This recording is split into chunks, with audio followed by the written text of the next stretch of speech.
मैं अपना तरीका से जो पढ़ाता हूँ वही पढ़ाऊँगा। मैंने बहुत जो है थोड़ा बिज़ी था इसलिए जैसे मन तैसे मैंने पढ़ा दिया। लेकिन अब अपना नलिन अकेडमी आपका अपना रूप में पढ़ाएगा। जो तरीका होता है याद करवाने का, कि एक बार पढ़ के जाइए, दोबारा पढ़ने की आवश्यकता ना हो। अगर दोबारा पढ़े, तिबारा तो पक्का नहीं पढ़ने की आवश्यकता होगी, ये नलिन अकेडमी वादा करता है। और धन्यवाद, थैंक यू आप सभी का कि आप मेरे साथ खड़े हैं, आप मेरे सपोर्ट में हैं। Thank you. और कहा जाता है कि आपका एक देखना मेरे लिए भी लाभ होता है, तो ऐसा भी नहीं बोल सकते कि मुझे कुछ फ़ायदा नहीं है, मैं निःशुल्क रखता हूँ। नहीं, आप मेरा वीडियो देखते हैं, वो मेरा जो है उसी का वीडियो देखा हुआ व्यू का जो इनाम मिलता है, वो आप ही की वजह से मिलता है। अगर आप ना देखें, तो नहीं मिलता है। तो मैं ये नहीं कह सकता कि मैं फ्री पढ़ा रहा हूँ, फ्री नहीं पढ़ा रहा हूँ मैं। क्योंकि आपका टाइम, समय सब कुछ मैं दे रहा हूँ, तो फ्री कैसे पढ़ाया? नहीं ना। कहा जाता है कि समय किसी का भी लीजिए, समय उधार लिया जाता है। तो आप मेरे वीडियो को देखकर मेरे पे आप समय का उधार ही देते हैं, तो मेरा भी फर्ज़ बनता है कि जितना हो सके वो कंटेंट दें जो आपके एग्ज़ाम में आएगा ही आएगा। और कोई भी एग्ज़ाम देने जाइए, इंडिया का कोई भी एग्ज़ाम हो, अगर इस चीज़ को पढ़ के जाते हैं, तो आपका क्वेश्चन आया तो छूटेगा नहीं, ये नलिन अकेडमी वादा करता है। चलिए, अब ज़्यादा भान दिए, अब पढ़ाई पे करते हैं। सॉरी, फन के लिए। तो चलिए शुरू करते हैं और ये अंतिम है पर्यावरण का, एनवायरनमेंट का। इसके बाद एनवायरनमेंट समाप्त हो जाएगा और उसके बाद चलेंगे ज्योग्राफी और फिर बायोलॉजी का एक अध्याय चलेगा। उससे पहले एमसीक्यू तैयार कर दिया हूं, अब जल्द आ रहा है एमसीक्यू। तो देखिए, पगमार्क तकनीक, पगमार्क तकनीक का प्रयोग किस लिए किया जाता है बताइए? मतलब पग मार्क जो होते हैं टेक्नोलॉजी का प्रयोग किस लिए करते हैं या किस लिए किया जाता है? तो हम बनाएंगे वन्य जंतुओं की जनसंख्या के आकलन के लिए किया जाता है।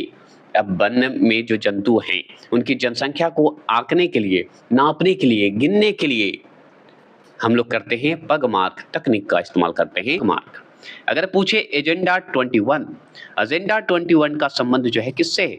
अरे भाई, पर्यावरण पढ़ रहे हैं तो सतत विकास से ही तो संबंधित होगा। रियो डी क्या नाम है? जेनेरियो के पृथ्वी सम्मेलन जो 1992 में हुआ था, उसमें प्रस्तुति में ये किया गया था एजेंडा 21। तो एजेंडा 21 जो संबंधित है वो सतत विकास से संबंधित है, लगातार बढ़ते हुए डेवलपमेंट से संबंधित है। और ये जो पृथ्वी सम्मेलन हुआ था 1992 में, वो भी रियो डी जेनेरियो के पृथ्वी सम्मेलन हुआ था, उसमें ये प्रस्तुति हुई थी। समझ गए?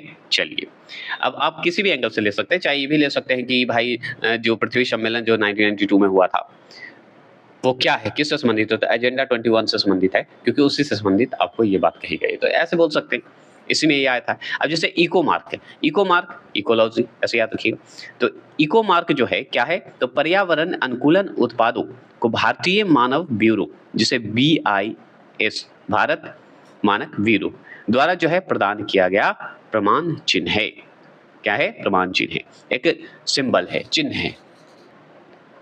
तो इको मार्क समझ गया ना? इको मार्क यही है कि पर्यावरण का जो अनुकूल उत्पादन है हमारे भारत में, भारत मानक ब्यूरो के द्वारा ये किया गया था। ये भी इंपॉर्टेंट है। तो इको मार्क जरूरी है क्योंकि पर्यावरण को हमको बचाना है, तो बताना होगा कहाँ पे लुप्त हो रहे हैं, कहाँ पे क्या है, कैसे हमको ध्यान रखना है, ये सब है। और ये भी पर्यावरण के अनुकूल हम लोग को चलना है, ये भी ध्यान रखना। और ये लाने वाला कौन था, किसके द्वारा ये प्रदान किया है? तो भारत मानक ब्यूरो द्वारा दिया गया। चलिए, अगर पूछे ग्लोबल 500 पुरस्कार किस क्षेत्र के या किस क्षेत्र में विशेष उपलब्धियों हेतु प्रदान किया जाता है, तो हम बताएंगे पर्यावरण संरक्षण के क्षेत्र में करते हैं, एनवायरनमेंट के क्षेत्र में करते हैं, उसका प्रोटेक्शन के क्षेत्र में करते हैं। तो अगर पूछे ग्लोबल 500 पुरस्कार किसे दिया जाता है, तो जो पर्यावरण पे ध्यान देते हैं, पर्यावरण का सुरक्षा करते हैं, उनको दिया जाता है। चलिए, क्लियर हो गया। अगर आपसे पूछे, क्या पूछे? तो ग्लोबल 500 पुरस्कार जो है इसकी शुरुआत कब हुई थी हम बता सकते हैं, तो 1987 में हुआ था। आगे तो ये सवाल बन गया। तो ग्लोबल 500 पुरस्कार 1987 में जो है हुआ था और ये संयुक्त राष्ट्र पर्यावरण कार्यक्रम द्वारा स्थापित किया गया था। किसके द्वारा? UNEP के द्वारा जो है स्थापित किया गया था। क्या स्थापित किया गया था? ग्लोबल 500 पुरस्कार स्थापित किया गया था। कब किया गया था? 1987 में किया गया था, स्थापित किया गया। अब देखिए, वर्ष 1987 में अनिल अग्रवाल, कौन? अनिल अग्रवाल। तथा वर्ष 2003 में डॉक्टर बिंदेश्वर पाठक को जो है यह पुरस्कार प्रदान किया गया था। तो सबसे पहले जो है जो स्थापना जब हुआ संयुक्त राष्ट्र पर्यावरण कार्यक्रम जो UNEP शॉर्ट में बोलते हैं द्वारा जो स्थापित किया गया ग्लोबल 500 पुरस्कार जो दिया गया 1987 में, सबसे पहले किसको दिया गया? तो अनिल अग्रवाल को दिया गया। और ये थे कौन अनिल अग्रवाल? तो ये जो थे भारत की पर्यावरणीय स्थिति रिपोर्ट जो 1982 में है उसमें प्रस्तुत किए थे, इसलिए इनको ये अवार्ड दिया गया था। तो भारत का जो पर्यावरणीय जो स्थिति था, कंडीशन था, वो रिपोर्ट जारी किए थे 1982 में। इस रिपोर्ट के नाम से ये प्रस्तुति दिए थे। और 2003 में जो हुआ उसमें डॉक्टर बिंदेश्वर पाठक जो थे वो पता है सुलभ इंटरनेशनल के संस्थापक माने जाते हैं, इसलिए इनको भी मिला था ग्लोबल 500 पुरस्कार। यहाँ पे लिखा है कि किस देश में प्रत्येक माह के अंतिम शनिवार को, माह के महीने के अंतिम शनिवार को राष्ट्रीय स्वच्छता दिवस मनाया जाता है? तो हम बताएंगे वो देश में लियोन देश में मनाया जाता है। किस देश में? तो याद रखिएगा सिएरा लियोन देश में जो है माह के अंतिम शनिवार को मनाया जाता है राष्ट्रीय स्वच्छता दिवस। अगर पूछे कि किस पर्यावरण कार्यकर्ता को वृक्ष मानव कहा जाता है, तो हम बताएंगे चंडी प्रसाद भट्ट को कहा जाता है, जो कि चिपको आंदोलन से संबंधित थे। तो पर्यावरण कार्यकर्ता को जो है वृक्षमैन कहा जाता है, वो चंडी प्रसाद भट्ट को कहा जाता है, जो कि चिपको आंदोलन से संबंधित है। चिपको आंदोलन कब शुरू हुआ था प्लीज कमेंट करें, मैं पढ़ा चुका हूं। अगर बात करें राजीव गांधी पर्यावरण पुरस्कार किस लिए प्रदान किया जाता है, तो स्वच्छ प्रौद्योगिकी एवं विकास के क्षेत्र में योगदान के लिए किया जाता है। तो स्वच्छ प्रौद्योगिकी एवं विकास के क्षेत्र में योगदान के लिए किया जाता है, राजीव गांधी पर्यावरण पुरस्कार दिया जाता है। तो आपसे डायरेक्ट पूछेगा कि भाई स्वच्छ प्रौद्योगिकी एवं विकास के क्षेत्र में जो योगदान देते हैं उनको कौन सा पुरस्कार दिया जाता है? तो हमारे राजीव गांधी है ना, उनके नाम पे दिया जाता है, राजीव गांधी पर्यावरण पुरस्कार दिया जाता है। अच्छा जी, याद हो गया हमको। ये सब इंपॉर्टेंट क्वेश्चन है, छूट गया और आ गया तो फिर आप मिस कीजिएगा, इसलिए छोड़िएगा मत। तो राष्ट्रीय पर्यावरण इंजीनियरिंग शोध संस्थान कहाँ स्थित है? सबसे बड़ा सवाल कि राष्ट्रीय पर्यावरण इंजीनियरिंग शोध संस्थान जो है कहाँ स्थित है? तो हम बताएंगे नागपुर में स्थित है। नागपुर में स्थित है, इसी को नीरा बोला जाता है। क्या बोलते हैं? नीरा या नीरी बोलते हैं। तो नीरा या नीरी बोला जाता है। ये जो है किससे संबंधित है? तो नागपुर में ये जो संस्थान बना था उससे संबंधित है, वो भी पर्यावरण से संबंधित है। तो डायरेक्ट पूछता है नीरी जो पर्यावरण से संबंधित जो संस्थान है वो कहाँ खुला है? नागपुर में। ऐसे बोल दीजिए। नीरी और नीरा दोनों लिखा जाता है कभी कभी, याद रखना है। इसलिए कभी कभी शब्द को जो है खेलने में, थोड़ा सा शब्द को फील करने में थोड़ा शब्द को इधर उधर कर देता हूँ। इसका मतलब ये मत समझिएगा, नहीं तो एडिट का जमाना, एडिट करके हम आपको प्रस्तुत कर सकते हैं, है कि नहीं? तो मेरा कहने का मतलब कि अगर मेरी गलतियों को आप नोटिस करते हैं कि मैंने ये गलत पढ़ लिया, आपने उसका कमेंट कर दिया, तो अच्छी बात यह है कि आपको उस चीज को जीवन में नहीं भूलिएगा। आप हमेशा अनुभव किए होंगे कि गलती किया हुआ चीज ही आगे चल के काम आता है, याद रहता है। गलती हम लोग करते तो अपना पास्ट जो गलती करते उसको हमेशा याद रखते। क्यों? क्योंकि वो चीज भूल ही नहीं सकते, क्योंकि वो अनुभव करके हम लोग आते हैं। ये नहीं कि क्वेश्चन आंसर में गलती है, मतलब शब्द को मैं खाली जो शब्द लिखा हुआ है उसको मैं थोड़ा सा गलत पढ़ जाता हूँ, जिससे आपको क्लिक हो जाता है माइंड में, और वो क्लिक आपको सफलता दिलाता है। और मैंने 100% बता रहा हूँ कि ऑफलाइन ऑनलाइन मैंने ये तरीका अपनाता हूँ। ऑफलाइन तो मैंने बहुत दिन से अपनाया है, जो कि बहुत काम भी आया, बहुत लोग का हुआ भी है। बिहार पुलिस में तो बहुत लोग का हुआ है। तो आप लोग ऑनलाइन वाले फीडबैक दे सकते हैं कि कैसा लगता है, क्या ये क्लिक करता है, आपको याद होता है? आप करते हैं कमेंट तो थोड़ा अंदर से हौसला मिलता है। बहुत लोग किए हैं, उनके लिए दिल से धन्यवाद कि आप मेरी बातों को समझते हैं, मेरी तरीके को पसंद करते हैं। धन्यवाद। चलिए अब बात करते हैं पेरियार गेम अभयारण्य, जो कि केरल में है। ठीक है, पेरियार कहाँ है? केरल में, तो वहीं का होगा ना पेरियार गेम अभयारण्य। किस लिए प्रसिद्ध है? तो बाघों के लिए प्रसिद्ध है। किसके लिए? बाघों के लिए, टाइगर के लिए प्रसिद्ध है। अच्छा जी। Indian institute of ecology and environment कहाँ स्थित है या कहाँ अवस्थित है? तो हम बताएंगे नई दिल्ली में अवस्थित है। तो आपसे पूछ रहा है कि Indian institute of ecology and environment जो है स्थापित किया गया था, तो कहाँ किया गया था? तो मेन सेंटर नई दिल्ली में किया गया था। क्या है तो सुनिए, भारत सरकार द्वारा किस वर्ष केंद्रीय गंगा प्राधिकरण का गठन किया गया? तो हम बताएंगे वर्ष 1982 में किया गया था। मतलब 1982 में क्या किया गया? तो हम बताएंगे भाई भारत सरकार द्वारा केंद्रीय गंगा प्राधिकरण का गठन किया गया था। अच्छा, ये तो बात सही है।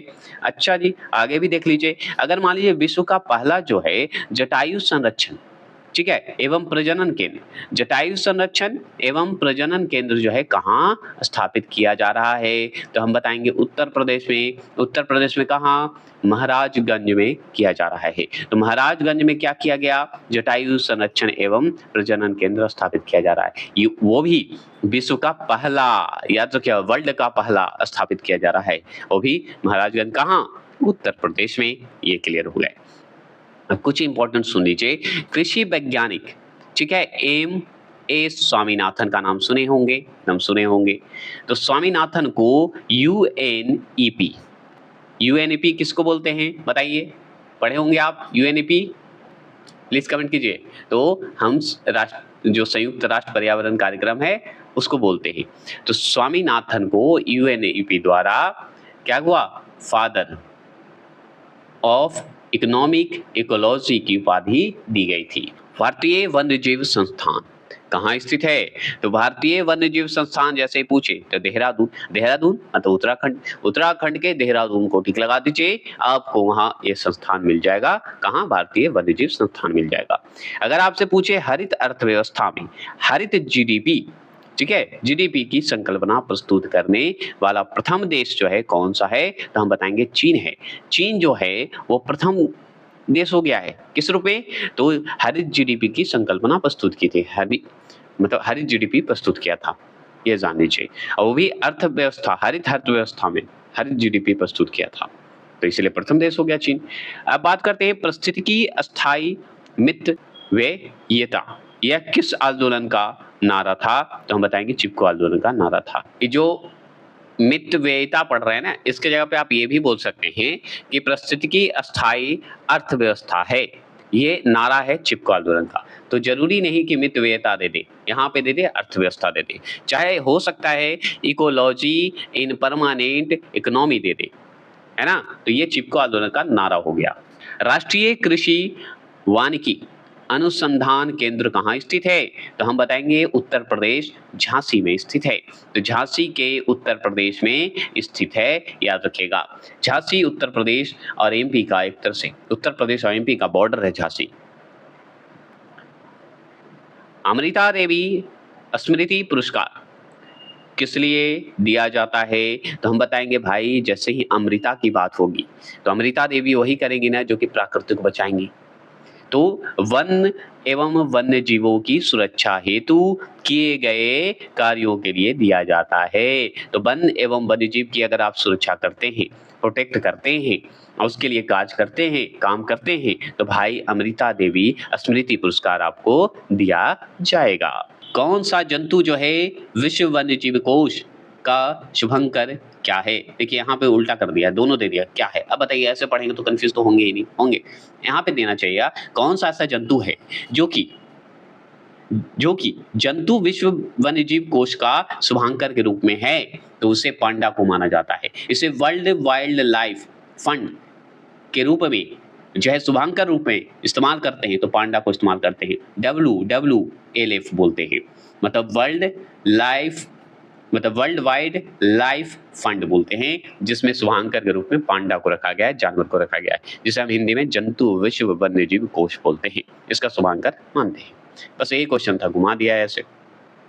अब देखिए पृथ्वी विज्ञान मंत्रालय के गठन से पूर्व इस मंत्रालय का नाम क्या था? तो हम बताएंगे महासागर विकास मंत्रालय था। पहले याद रखिए, पृथ्वी विज्ञान जो मंत्रालय है पहले इसका नाम था महासागर विकास मंत्रालय।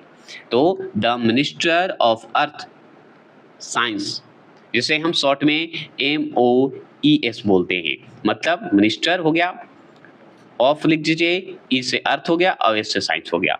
तो ये इससे पहले पूर्व इस मंत्रालय का नाम महासागर विकास मंत्रालय था। चलिए ये तो हम हो गए। और सुनिए, यमुना एक्शन प्लान, यमुना नदी, यमुना एक्शन प्लान औपचारिक रूप से कब प्रारंभ किया गया? तो औपचारिक रूप से, फॉर्मल रूप से कब शुरू कर दिया गया भाई? तो हम बताएँगे 1993 में किया गया, 1993 में किया गया, वर्ष 1993 में किया गया। अच्छा, ये बात है तो और सुनिए, सासाकावा पुरस्कार जो है किस क्षेत्र में प्रदान किया जाता है? तो सासाकावा पुरस्कार जो है किस क्षेत्र में प्रदान किया जाता है? तो पर्यावरण संरक्षण एवं प्रबंधन के क्षेत्र में किया जाता है। तो पर्यावरण संरक्षण एवं प्रबंधन के क्षेत्र में किया जाता है, सासाकावा पुरस्कार दिया जाता है। अच्छा जी, चलिए ये तो हम समझ गए। अब थोड़े से चलते हैं आंदोलन और संबंधित व्यक्ति, जो किस आंदोलन से कौन-कौन संबंधित है। तो सुंदरलाल बहुगुणी तो हम बहुत अच्छे से जानते हैं, चिपको आंदोलन से हैं। लेकिन एक और हैं चंडी प्रसाद भट्ट, जो कि अभी हम पढ़े हैं। इनको बोला जाता है क्या? बताइए, वृक्षमाना बोला जाता है ना? चलिए, किनको? चंडी प्रसाद भट्ट को, जो कि हम पढ़े ऊपर। तो चिपको आंदोलन से संबंधित जो है व्यक्ति, वो है सुंदरलाल बहुगुणी। बहुगुणा नाम है पूरा, हम लोग बहुगुणी भी बोलते हैं। याद करने के लिए मुंह पे शब्द जो बन जाए वो अच्छा रहता है ना। तो सुंदरलाल बहुगुणा, गौरा देवी, चंडी प्रसाद भट्ट, ये सब जो हैं चिपको आंदोलन से संबंधित हैं। अच्छा जी, अगर बात करें नर्मदा बचाओ आंदोलन एक चला था, ये आंदोलन चला था जो कि पर्यावरण से ही संबंधित है सब। ये मेघा, देखिए मेधा पाटकर हैं, वहाँ पे कभी-कभी मेघा पाटकर दे देता है, तो गलत नहीं होना चाहिए। समझ जाइए, पाटकर जी हैं ना जी, बात खत्म। तो मेधा पाटकर, अबाबा आमटे, ये दोनों मिलकर जो हैं किससे संबंधित हैं? नर्मदा बचाओ आंदोलन से संबंधित हैं। अगर पूछे मैती आंदोलन हुआ था, तो मैती आंदोलन का एक ही है, कल्याण सिंह रावत। कल्याण सिंह रावत जो है मैती आंदोलन से संबंधित है, ये भी पर्यावरण से ही संबंधित है मैती आंदोलन। ठीक है? और भी बात करें, विश्नोई आंदोलन एक चला था, एक बिश्नोई आंदोलन चला था, जो कि संत जाम्भोजी थे और अमृता देवी बिश्नोई थी। तो अमृता देवी बिश्नोई और अंत संत जाम्भोजी, ये दोनों मिलकर बिश्नोई आंदोलन चलाए थे, जो कि ये भी पर्यावरण से संबंधित है। जो कि इनके नाम पे, अमृता देवी के नाम से अमृता देवी स्मृति पुरस्कार चला था, जो कि आप पढ़े हैं। तो हम जानते हैं वन्यजीव की सुरक्षा के लिए, कार्य के लिए दिया गया, तो वही चला था बिश्नोई आंदोलन। चलिए, देखिए, प्रथम पृथ्वी शिखर सम्मेलन कहाँ आयोजित किया गया था, बता सकते हैं? जी भाई, प्रथम पृथ्वी शिखर सम्मेलन की बात हो रही है, तो ब्राजील को कैसे भूल सकते हैं? ब्राजील में ही तो शुरू की गई थी, वो भी वर्ष 1992 में। अच्छा, ब्राजील के कहाँ पे? तो रियो डी जेनेरियो में किया गया था। और ये पता है, प्रथम पृथ्वी शिखर सम्मेलन जो है, इसी के समय में जब प्रस्तुति हुई थी, उस समय ही सतत विकास से संबंधित एजेंडा 21 भी संबंधित है। इसी के समय की बात है। तो प्रथम पृथ्वी शिखर सम्मेलन जो है, ये आयोजित हुआ था ब्राजील में, जो कि रियो डी जेनेरो में शुरू हुआ था ब्राजील के, वो भी 1992 में। इसलिए प्रथम पृथ्वी सम्मेलन बोला जाता है, पृथ्वी शिखर सम्मेलन भी बोल सकते हैं। अखिल भारतीय बाघ गणना 2022 के अनुसार बाघ जनसंख्या वाले शीर्ष 3 राज्य कौन से हैं? तो मध्य प्रदेश हमारे हैं, जो कि 785 मतलब 785 बाघ हमको मिलेंगे, आपको टाइगर। कर्नाटक फिर दूसरे नंबर पे आता है, जो कि 563 टाइगर आपको मिलेंगे। और उत्तराखंड तीसरे नंबर पे आता है, 560 टाइगर आपको मिलेंगे वहाँ पे उत्तराखंड में, 560 टाइगर आपको मिलेंगे। तो आपसे कैसे पूछता है पता है? सवाल पूछेगा। अच्छा, अखिल भारतीय बाघ गणना 2022 के अनुसार बताइए, 3 राज्य का नाम बताइए जहां बाघों की जनसंख्या आपको शीर्ष पे मिलेगा, सबसे ज्यादा मिलेगा। तो हम बताएंगे सबसे पहले मध्य प्रदेश, दूसरा कर्नाटक और तीसरा उत्तराखंड में मिलेगा। मध्य प्रदेश में 785 हैं और कर्नाटक में 563 हैं और उत्तराखंड में 560 टाइगर हैं। ये बात क्लियर हो गई। और भी बातें करें? चलिए आगे बात करते हैं। मार्च 2024 में जो जारी किया गया भारत में तेंदुओं के लिए एक रिपोर्ट आई, कौन सा आया? तो सुनिए, मार्च 2024 में जो जारी किया गया भारत में तेंदुओं की स्थिति रिपोर्ट लाई गई 2022 के अनुसार। इसके अनुसार तेंदुओं की संख्या बताई जाती है कितना? 13874 बताई जाती है, मतलब 13,874 तेंदुए बताए जाते हैं। वो भी तेंदुआ रिपोर्ट 2022 के अनुसार। ये भी मार्च 2024 में जारी हुआ था, रिपोर्ट 2022 के अनुसार है, लेकिन जारी 2024 में। और ये भी भारत में है, 13,874 तेंदुए हैं, याद रखिएगा। चलिए, अब वेद प्रश्न का अंतिम सुनिए। मध्य प्रदेश में तेंदुओं की संख्या जो है सबसे अधिक है। मध्य प्रदेश में तेंदुओं की संख्या सबसे अधिक है। कितना है? 3,907 है। अच्छा जी। इसके बाद महाराष्ट्र में आपका दूसरा नंबर पे आएगा, तीसरा नंबर पे कर्नाटक में आएगा और चौथे नंबर पे तमिलनाडु का। इससे पूर्व वर्ष जो है 2018 में भारत में तेंदुओं की कुल संख्या जो है 2018 के हिसाब से 12,852 था। मतलब 52 टाइगर्स मतलब तेंदुआ आपको मिलेंगे 2018 के रिपोर्ट से, और अभी कितने हो गए? 13,874 हो गए।